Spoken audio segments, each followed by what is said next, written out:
Ils font la queue pour se faire raser. Ah, il n'est pas encore prêt, lui. On dit, c'est pas encore. Ça, c'est le stand ici, on rase gratis ou bien? Ouais, exactement. Non, 18 francs 15 aujourd'hui. Oui. Ah oui? C'était hier, hein, rasé gratis. Ah, d'accord. Le réveil aussi, non?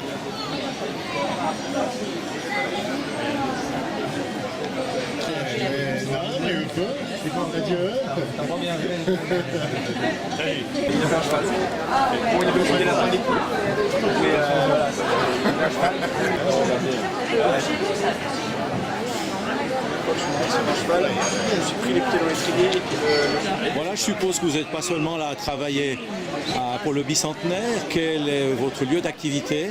Alors moi j'ai Millénie Coiffuration. Oui. Alors, je suis actif depuis 30 ans sur le commerce. Je suis barbier de formation. Et j'ai à mon actif 30 ans d'expérience. Donc vous faites aussi un peu de chirurgie ici, je comprends bien. Non, ça c'est fini ça. C'est fini, on fait Ça c'est plus fini. d'achirurgie. C'est pour ça que les gens ils n'ont pas peur de venir ici alors. Tout à fait. Voilà. Et la formation de barbier, c'est quelque chose de différent par rapport à celle de coiffeur ou bien? Ou c'est appris sur le tas? Non, c'est le métier de coiffeur qui est barbier. Hein. Oui. Barbier, c'est désignation d'un coiffeur pour homme et pas pour dame. Voilà. D'accord.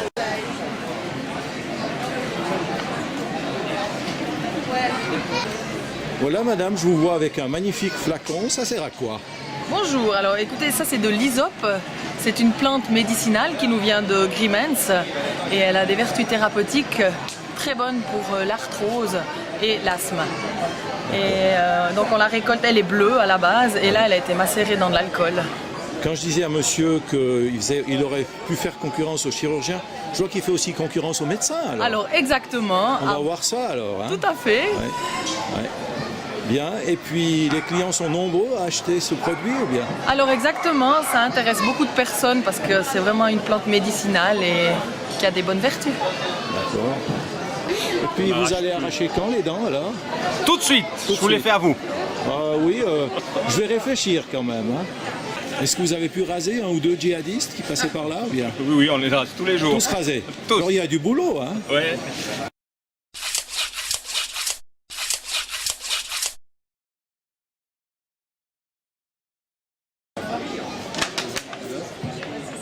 Bien sûr, j'ai pas les lunettes, mais du sang. La cascade vers les Fayerous de Bagne.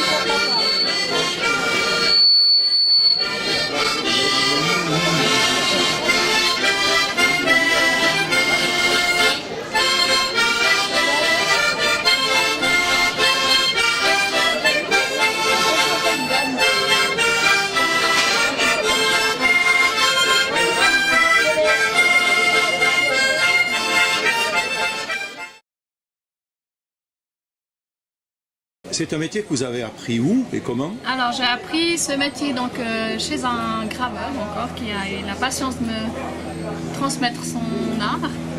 Et, Combien d'années de patience a-t-il eu?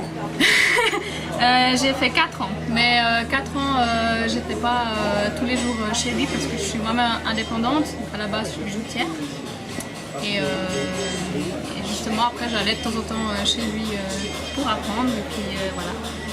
Et vous y travaillez encore à temps partiel, à plein temps, comment? La gravure, oui. À plein temps.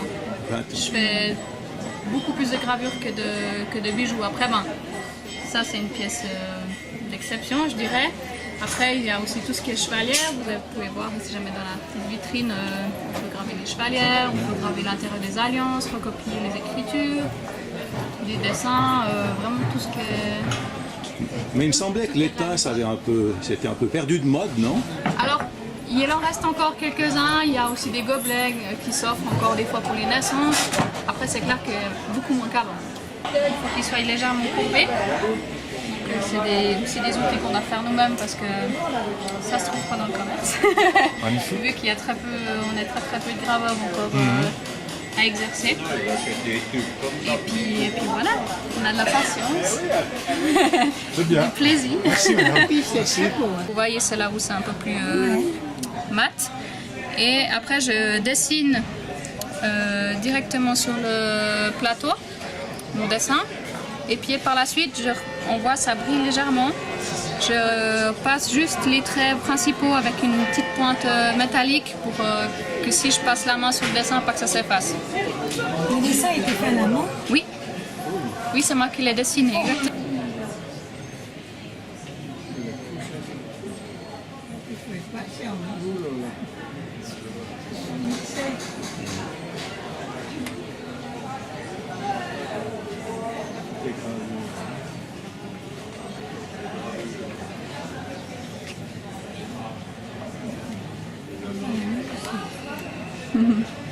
Voilà. Donc voilà, simplement c'est de la cire de cordonnier.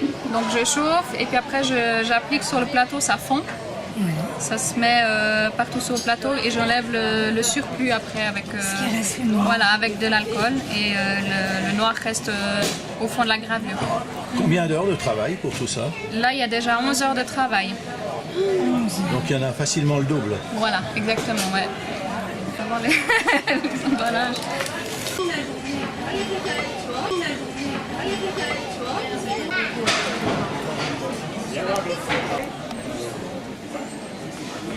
Veuillez, tu mets des scotch ici.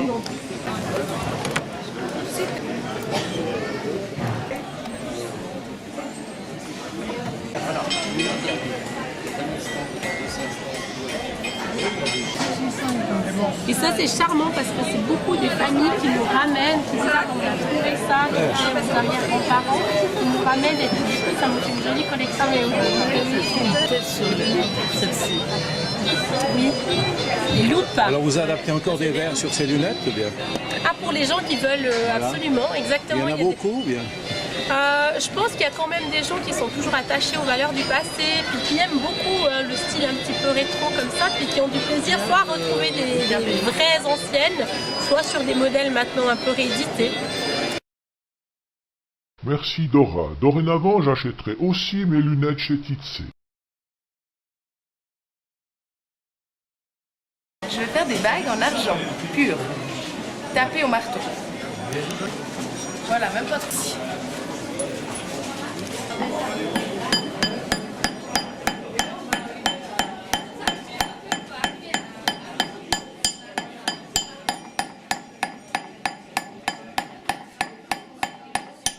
Qu'est-ce que vous êtes en train de faire là? Je suis en train de la taper pour l'agrandir. J'ai de chauffer le métal pour qu'il se ramollisse. Ça veut dire à peu près quelle température? Je peux pas vous dire, ça dépend le métal.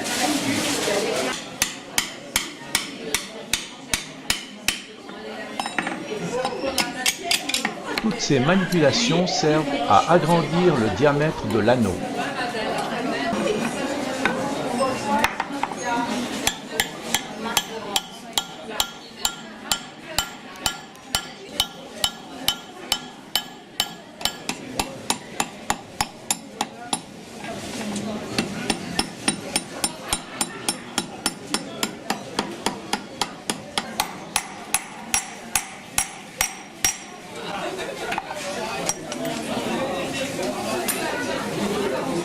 Sert à quoi cette pièce alors? C'est pour aplatir. Je sais pas si j'en ai une. C'est pour aplatir pour qu'on voit mieux le centre D'accord. de la pièce.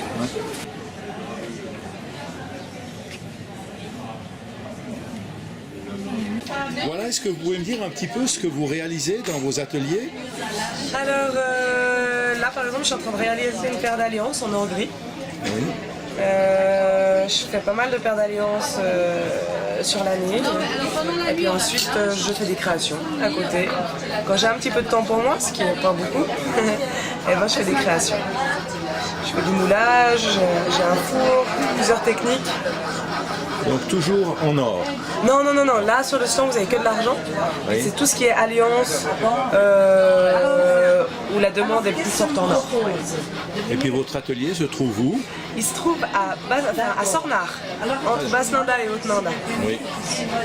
J'ai un grand atelier dans ma maison. Vous faites ça seul ou en collaboration Seul. avec d'autres? Seul. Et je vais rester seule. D'accord. C'est trop agréable. Actuellement, vous êtes en train de limer, Je suis en train de scier la tige de coulée parce que j'ai fait une coulée en or gris pour ces bagues. Oui. Ces bagues, je les ai faites en cire à la base. Et ensuite, je les ai coulées en or gris. Et puis là, je suis en train d'enlever la tige de coulée de l'or gris. Ah voilà, oui. Simplement. C'est des choses, voilà, c'est des choses assez faciles à faire parce que quand on a des clients, c'est difficile de se concentrer sur quelque chose de plus Très fin. Voilà. Après là, par exemple, tout ça, voilà. Puis ça, c'est des choses que je viens de sortir du four. Je viens de sortir des derniers petits moules que j'ai faits. C'est des petites plantes que j'ai trouvées ou dans la nature ou que j'ai acheté des plantes grasses pour avoir assez d'épaisseur pour pouvoir injecter l'argent. Donc ça, c'est de l'argent qui vient d'être coulé.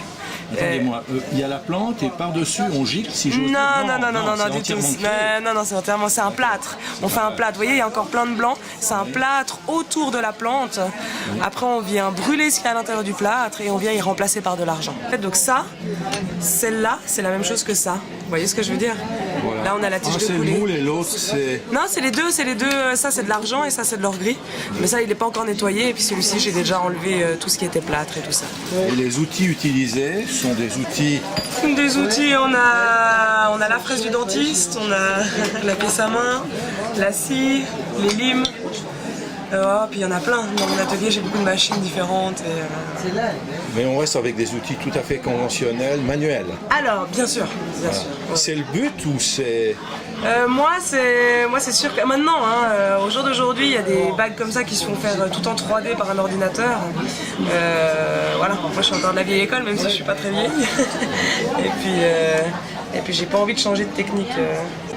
Mais le four, quand même, il est à l'électricité, il est pas au charbon. Et que oui. Ah, je pense que ça se faisait, il y a quand même du progrès. C'est plus efficace quand même. Vous avez peur de noircir votre blouse, hein, c'est ça? Ouais, je sais pas si c'est ça, mais en tout cas, ça serait plus long parce que mon four, je dois le faire monter à 1000 degrés. Donc, et puis il y a des paliers. Je sais pas comment ça peut se faire parce qu'il y a des paliers, quand je fais monter mes plâtres, ça doit monter d'abord à 150 degrés, ça doit rester pendant 2 heures à 150 degrés, ensuite ça monte à 450. Voilà, il y a des paliers que je sais pas comment ils faisaient à l'époque. Je sais pas comment ça se faisait. Est-ce que ça se faisait comme ça? Est-ce qu'ils faisaient seulement la fonte au sable? Comme on peut voir, il y a un autre stand. Mais ils le faisaient, hein, pourtant. Il le faisait. Alors je sais pas les fontes comme ça. Est-ce que c'était des fontes au sable? Je sais pas. Là on a quand même une précision qui est... Vous voyez, quand vous voyez quelque chose comme ça, il y a vraiment beaucoup de précision. Est-ce que c'était possible avant, sans ces techniques au plâtre? Je sais pas. Après, chez moi je travaille de l'or, du platine, tous les métaux. Sur les stands, je mets pas d'autres matériaux que de l'argent. Puis après, je travaille pas avec du maïchor, enfin je travaille que avec de l'argent ou des matériaux plus nobles. C'est ce qui tient le mieux. Et ça, c'est des fils d'argent alors? Non, ça c'est celle-ci.